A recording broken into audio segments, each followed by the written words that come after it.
Capítulo 10. Bienaventurados los que son misericordiosos. Contenido.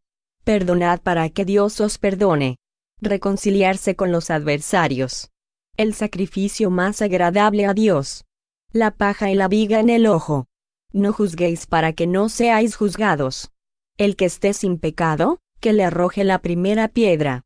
Instrucciones de los espíritus, perdón de las ofensas. La indulgencia. ¿Está permitido reprender al prójimo, observar sus imperfecciones y revelar el mal que comete? Fin del contenido. Subtítulo: Perdonad para que Dios os perdone. 1. Bienaventurados los que son misericordiosos, porque ellos alcanzarán misericordia. San Mateo 5, 7. 2. Si perdonáis a los hombres las faltas que ellos cometen contra vosotros, vuestro Padre Celestial también os perdonará vuestros pecados, pero si no perdonáis a los hombres cuando os ofenden, vuestro Padre tampoco os perdonará vuestros pecados. San Mateo 6 y 14 y 15. 3. Si tu hermano pecó contra ti, vete y hazle ver su falta en privado, a solas con él. Si te escucha, habrás ganado a tu hermano. Entonces, Pedro se aproximó a él y le dijo: Señor, ¿cuántas veces perdonaré a mi hermano, cuando haya pecado contra mí? ¿Hasta 7 veces? Jesús le respondió: No te digo hasta 7 veces, sino hasta 70 veces 7 veces. San Mateo 18 y 15, 21 y 22. 4. La misericordia es el complemento de la mansedumbre, porque el que no es misericordioso no puede ser manso ni pacífico. La misericordia consiste en el olvido y el perdón de las ofensas. El odio y el rencor denotan un alma sin elevación ni grandeza. El olvido de las ofensas es propio del alma elevada, que está más allá del alcance de los golpes que se pretenda lanzar sobre ella. Una siempre está ansiosa, su susceptibilidad es sombría y desbordante de hiel, la otra es serena, plena de mansedumbre y caridad. Desdichado el que dice: jamás perdonaré, ¿por qué si no lo condenan los hombres? Por cierto, Dios lo hará. ¿Con qué derecho reclamaría el perdón de sus propias faltas, si él mismo no perdona las de los otros? Cuando Jesús manifiesta que se debe perdonar a un hermano, no 7 veces, sino 70 veces 7 veces, nos enseña que la misericordia no debe tener límites. Sin embargo, hay 2 maneras muy diferentes de perdonar. La primera es grande, noble, verdaderamente generosa, sin segundas intenciones, y evita con delicadeza herir el amor propio y la susceptibilidad del adversario, aunque este último se encuentre completamente equivocado. La segunda, en cambio, se verifica cuando el ofendido, o el que cree haber sido ofendido, impone al otro condiciones humillantes y le hace sentir el peso de un perdón que irrita en vez de calmar. Si tiende la mano a su ofensor, no lo hace con benevolencia, sino con ostentación, a fin de poder decir a todo el mundo: mirad qué generoso soy. En esas circunstancias, es imposible que la reconciliación sea sincera, tanto de una como de otra parte. No, allí no hay generosidad, sino un modo de satisfacer el orgullo. En toda contienda, el que se manifiesta más conciliador, el que demuestra más desinterés, más caridad y verdadera grandeza de alma, captará siempre la simpatía de las personas imparciales. Subtítulo: Reconciliarse con los adversarios. 5. Ponte cuanto antes de acuerdo con tu adversario, mientras estás en el camino con él, no sea que tu adversario te entregue al juez, y que el juez te entregue al guardia, y te metan en la cárcel. En verdad te digo, que no saldrás de allí hasta que no hayas pagado el último óbolo. San Mateo 5, 25 y 26. 6. En la práctica del perdón, al igual que en la del bien en general, existe algo más que un efecto moral, hay también un efecto material. Se sabe que la muerte no nos libera de nuestros enemigos. Los espíritus vengativos persiguen muchas veces con su odio, más allá de la tumba, a aquellos contra quienes conservan rencor. Por esa razón, el proverbio que dice: muerto el perro, se acabó la rabia, es falso cuando se aplica al hombre. El espíritu malo espera que aquel a quien quiere mal se encuentre encadenado a su cuerpo y, de ese modo, disponga de menos libertad, a fin de atormentarlo más fácilmente y perjudicarlo en sus intereses o en sus afectos más preciados. En este hecho puede verse la causa de la mayor parte de los casos de obsesión, sobre todo de aquellos que presentan cierta gravedad, como la subyugación y la posesión. Así pues, tanto el obseso como el poseso son, casi siempre, víctimas de una venganza anterior, a la que probablemente dieron lugar con su conducta.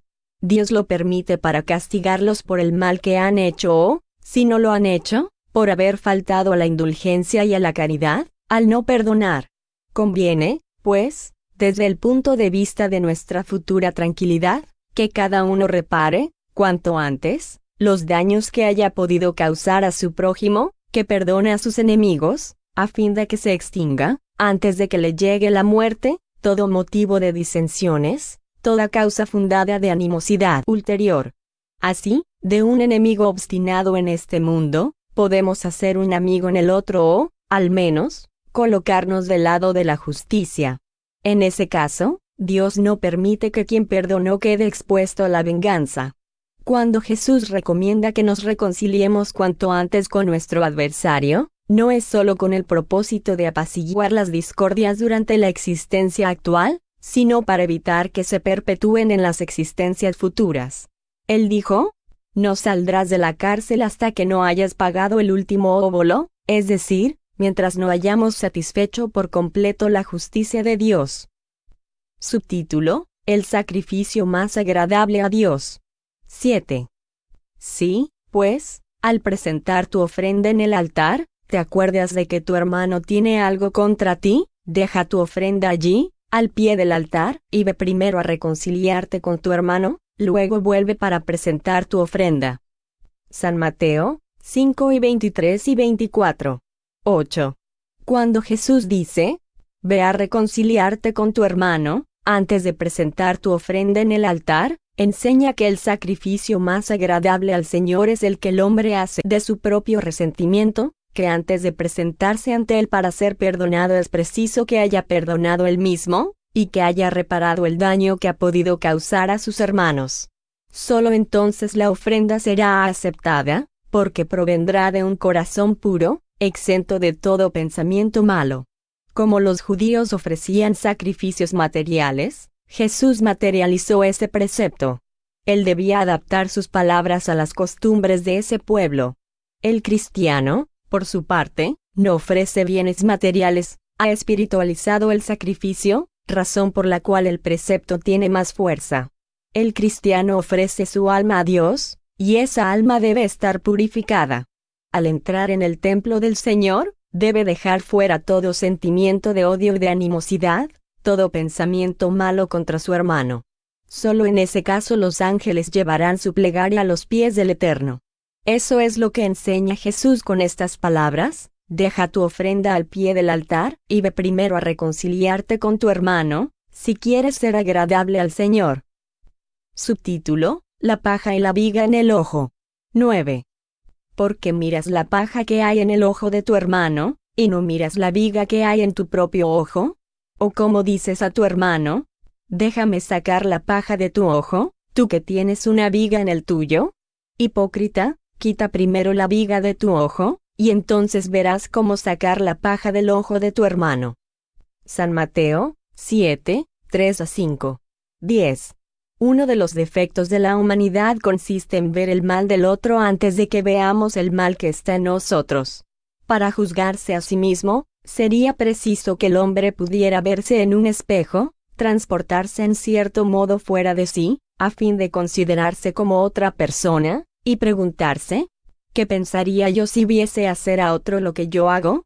No cabe duda de que es el orgullo el que hace que el hombre disimule sus propios defectos, tanto morales como físicos.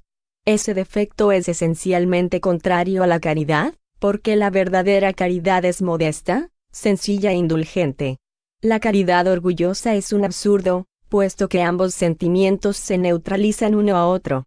En efecto, ¿cómo es posible que un hombre, suficientemente presuntuoso para creer en la importancia de su personalidad y en la supremacía de sus cualidades, tenga al mismo tiempo la abnegación necesaria para hacer resaltar en los demás el bien que podría eclipsarlo, en lugar del mal que lo realzaría?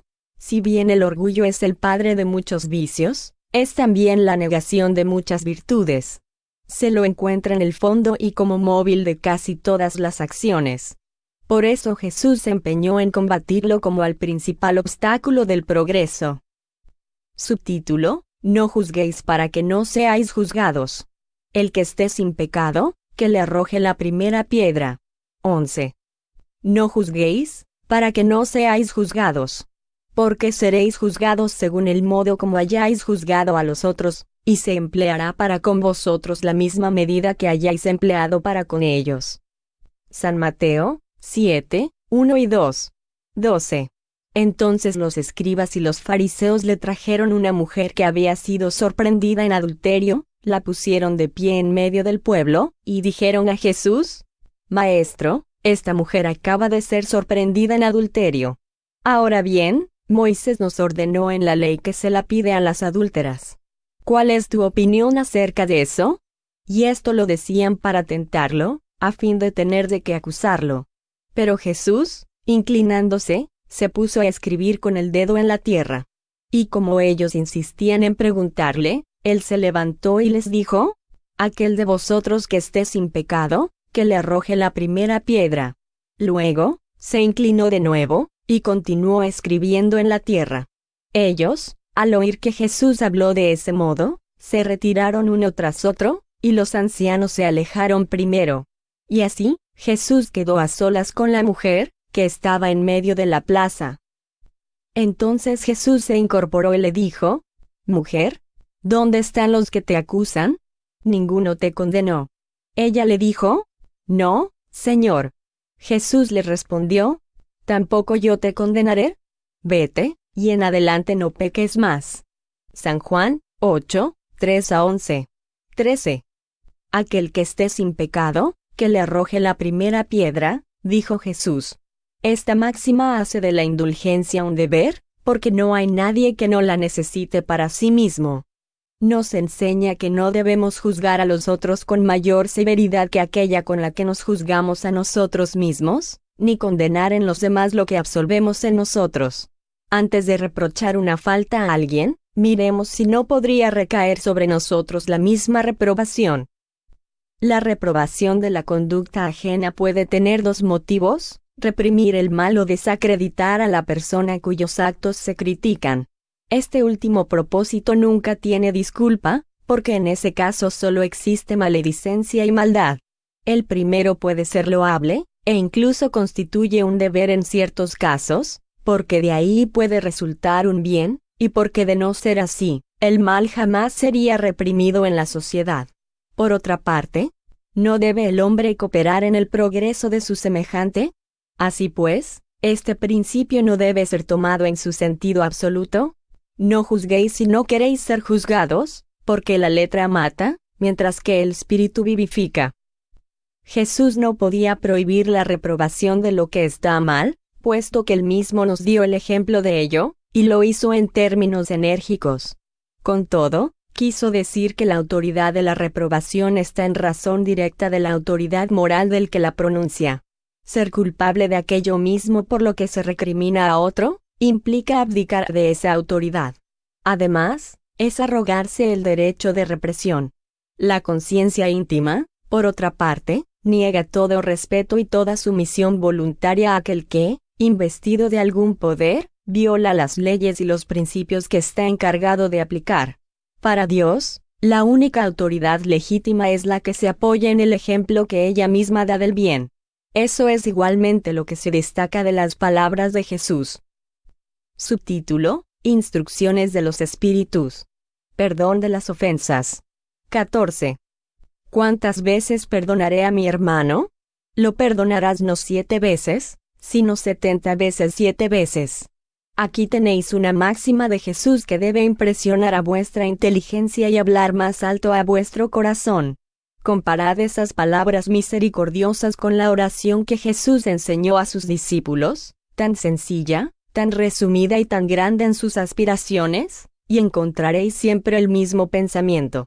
Jesús, el justo por excelencia, responde a Pedro: perdonarás, pero sin límites, perdonarás cada ofensa que se te haga, enseñarás a tus hermanos ese olvido de sí mismo que hace al hombre invulnerable contra el ataque, los malos procederes y las injurias, serás dulce y humilde de corazón, y nunca medirás tu mansedumbre, harás, en suma, lo que deseas que el Padre Celestial haga por ti. ¿No te perdona él a menudo? ¿Cuenta él, acaso, las veces que su perdón desciende para borrar tus faltas? Prestad atención, pues, a esa respuesta de Jesús y, como Pedro, aplicadla a vosotros mismos. Perdonad, sed indulgentes, caritativos, generosos y hasta pródigos de vuestro amor. Dad, porque el Señor os retribuirá. Perdonad, porque el Señor os perdonará. Rebajaos, porque el Señor os elevará. Humillaos, porque el Señor os hará sentar a su derecha. Id, mis bien amados, estudiad y comentad estas palabras que os dirijo de parte de aquel que, desde lo alto de los esplendores celestiales, mira siempre hacia vosotros, y prosigue con amor la tarea ingrata que empezó hace 18 siglos. Perdonad a vuestros hermanos, como tenéis necesidad de que ellos os perdonen a vosotros. Si sus actos os han perjudicado personalmente, mayor motivo tenéis para ser indulgentes, porque el mérito del perdón se haya proporcionado a la gravedad del mal. No tendríais ningún merecimiento al perdonar los errores de vuestros hermanos si solo os hubiesen hecho pequeñas heridas. Espíritas, no olvidéis nunca que tanto en palabras como en acciones, el perdón de las injurias no debe ser un término vano. Si os llamáis espíritas, sedlo realmente.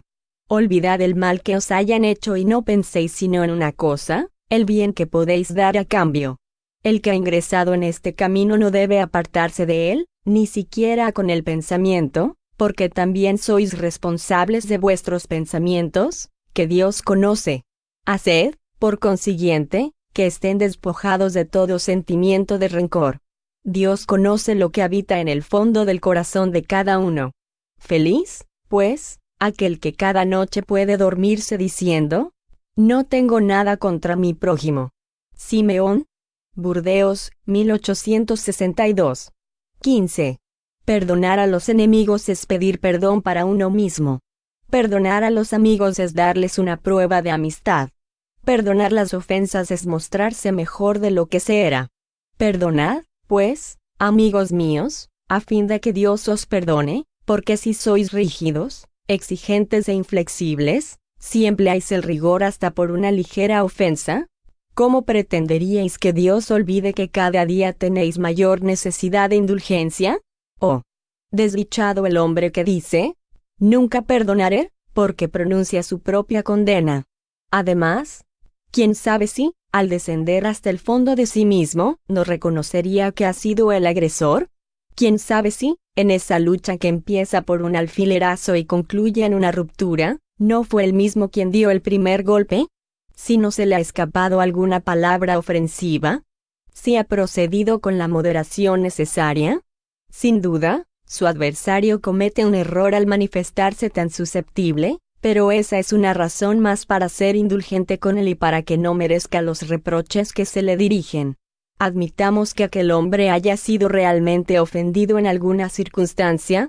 ¿Quién le dice que él mismo no envenenó la situación con represalias, y que hizo que degenerara en una querella formal lo que fácilmente hubiera podido quedar en el olvido? Si dependía de él impedir las consecuencias de esa acción y no lo hizo, es culpable. Admitamos, por último, que no tenga absolutamente ningún cargo que hacerse. En ese caso, tendrá mucho más mérito si se muestra clemente. Con todo, hay dos maneras muy diferentes de perdonar. Está el perdón de los labios y también el del corazón. Muchas personas dicen acerca de su adversario: lo perdono, mientras que interiormente experimentan un placer secreto por el mal que le ocasionan, y alegan que eso es lo que se merece. ¿Cuántos dicen: yo perdono, y añaden: pero no me reconciliaré nunca, no lo volveré a ver en mi vida? ¿Acaso es ese el perdón según el Evangelio? No, el verdadero perdón, el perdón cristiano, es aquel que echa un velo sobre el pasado, es el único que os será tomado en cuenta, porque Dios no se contenta con las apariencias, sondea el fondo de los corazones y los pensamientos más secretos. Nadie se impone a él con palabras vanas ni con apariencias. El olvido completo y absoluto de las ofensas es propio de las almas grandes. El rencor es en todos los casos una señal de bajeza y de inferioridad. No olvidéis que el verdadero perdón se reconoce mucho más en los actos que en las palabras. Pablo, apóstol. León, 1861. Subtítulo: La indulgencia. 16. Espíritas, hoy queremos hablaros de la indulgencia, ese sentimiento tan dulce y fraternal que todo hombre debe tener para con sus hermanos, pero que muy pocos ponen en práctica. La indulgencia no ve los defectos del prójimo, o si los ve, evita hablar de ellos o divulgarlos. Por el contrario, los oculta con el fin de que solo ella los conozca, y si la malevolencia los descubre, siempre tiene a mano una excusa para disimularlos, es decir, una excusa plausible, formal, y no de aquellas que, con la apariencia de atenuar la falta, la hacen resaltar con pérfida maestría. La indulgencia nunca se ocupa de los actos malos de los demás, a menos que sea para prestar un servicio, y aún así tiene cuidado de atenuarlos tanto como le sea posible. No hace observaciones que choquen, ni tiene reproches en los labios, sino solamente consejos, lo más a menudo velados. Cuando criticáis, ¿qué consecuencia debe extraerse de vuestras palabras? La de que vosotros, que pronunciáis una censura, no haréis lo que reprocháis, y que valéis más que el culpable. Oh, hombres, cuando juzgaréis a vuestros corazones, a vuestros propios pensamientos, a vuestros propios actos, sin ocuparos de lo que hacen vuestros hermanos, cuando dirigiréis vuestra severa mirada solo hacia vosotros mismos, sed, pues, severos para con vosotros e indulgentes para con los demás. Recordad a aquel que juzga en última instancia, que ve los pensamientos secretos de cada corazón, y que, por consiguiente, disculpa a menudo las faltas que vosotros censuráis, o condena las que disculpáis, porque conoce el móvil de todos los actos. Recordad que vosotros, que exclamáis tan alto la palabra, anatema, quizás habéis cometido faltas más graves. Sed indulgentes, amigos míos, porque la indulgencia atrae, calma, rescata, mientras que el rigor desalienta, aparta e irrita. José, Espíritu Protector. Burdeos, 1863. 17. Sed indulgentes para con las faltas del prójimo, cualesquiera que sean. Solo juzgad con seriedad vuestras propias acciones, y el Señor empleará la indulgencia para con vosotros, así como vosotros la habéis empleado para con los demás. Sostened a los fuertes y animadlos a la perseverancia. Fortaleced a los débiles y enseñadles la bondad de Dios, que toma en cuenta hasta el menor arrepentimiento. Mostrad a todos el ángel de la penitencia, que extiende sus blancas alas sobre las faltas de los humanos, y las oculta de ese modo ante aquel que no puede tolerar lo que es impuro. Comprended la misericordia infinita de vuestro Padre, y no os olvidéis jamás de decirle con vuestro pensamiento, y sobre todo con vuestros actos, perdona nuestras ofensas, así como nosotros perdonamos a los que nos han ofendido. Comprended el valor de esas sublimes palabras, pues no solo la letra es admirable, sino también la enseñanza que encierra. ¿Qué solicitáis al Señor cuando le imploráis que os perdone? ¿Es solo el olvido de vuestras ofensas? Ese olvido os dejaría en la nada, porque si Dios se contentase con olvidar vuestras faltas, Él no castigaría, pero tampoco recompensaría. La recompensa no puede ser el precio del bien que no se ha hecho, y menos aún el del mal que se ha causado, aunque ese mal haya sido olvidado. Al pedir a Dios perdón para vuestras transgresiones, le pedís el favor de su gracia para que no volváis a caer, así como la fuerza necesaria para entrar en un camino nuevo, el de la sumisión y el del amor, en el que al arrepentimiento podréis añadir la reparación. Cuando perdonéis a vuestros hermanos, No os contentéis con correr el velo del olvido sobre sus faltas, pues ese velo suele ser muy transparente a vuestra mirada. Cuando los perdonéis, ofrecedles al mismo tiempo vuestro amor, haced por ellos lo que quisierais que el Padre Celestial hiciera por vosotros. Reemplazad la cólera que mancha por el amor que purifica. Predicad con el ejemplo esa caridad activa, infatigable, que Jesús os ha enseñado.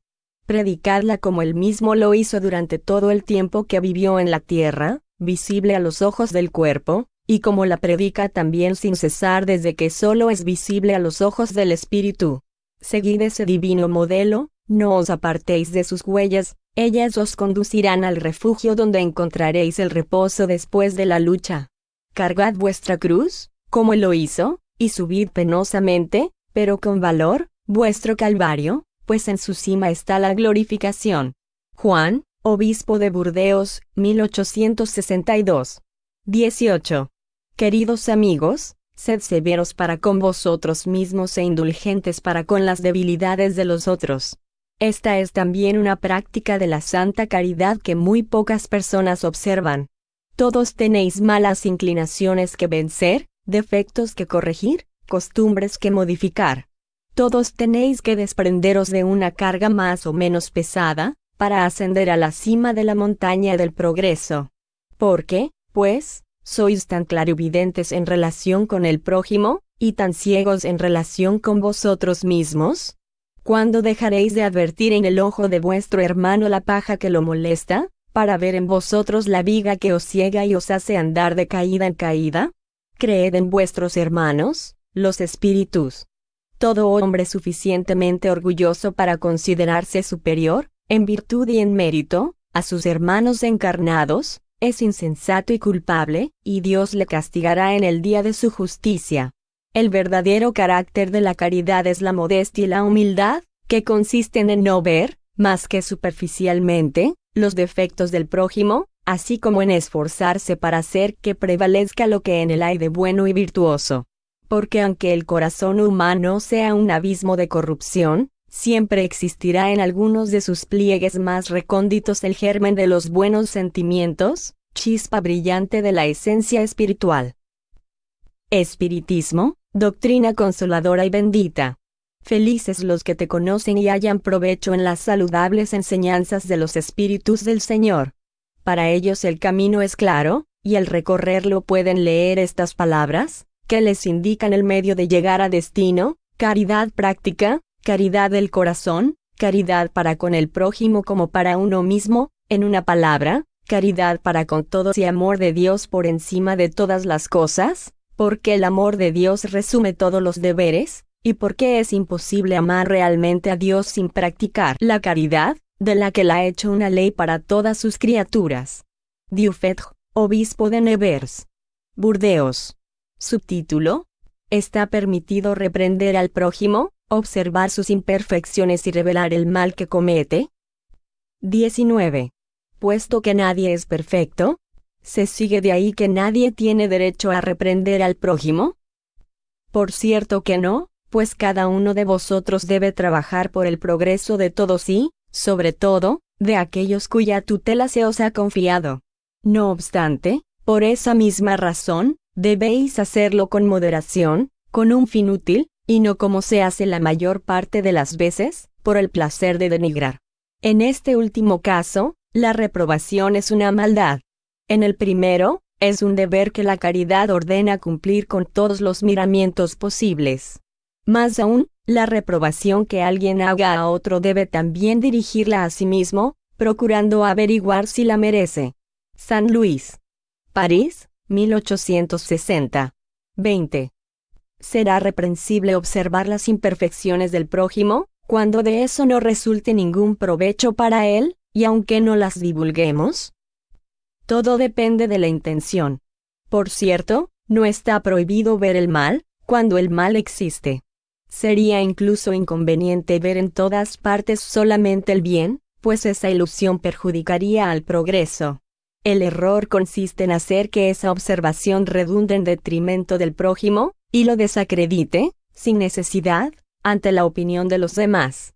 También sería reprensible hacerlo solo para complacerse uno mismo con un sentimiento de malevolencia y de satisfacción por encontrar a los otros en falta. Todo lo contrario sucede cuando, al echar un velo sobre el mal, para ocultarlo a los demás, nos limitamos a observarlo para provecho personal, es decir, para ejercitarnos en evitar lo que reprobamos en el prójimo. Por otra parte, esa observación ¿no es útil para el moralista? ¿Cómo podría él describir los males de la humanidad, si no estudiara los modelos? San Luis, París, 1860. 21. ¿Habrá casos en los que sea útil revelar el mal ajeno? Esta cuestión es muy delicada, y aquí es preciso que hagamos un llamado a la caridad bien entendida. Si las imperfecciones de una persona solo la perjudican a ella misma, no habrá ninguna utilidad en darlas a conocer. En cambio, si pueden ocasionar perjuicio a otros, debemos preferir el interés del mayor número al interés de uno solo.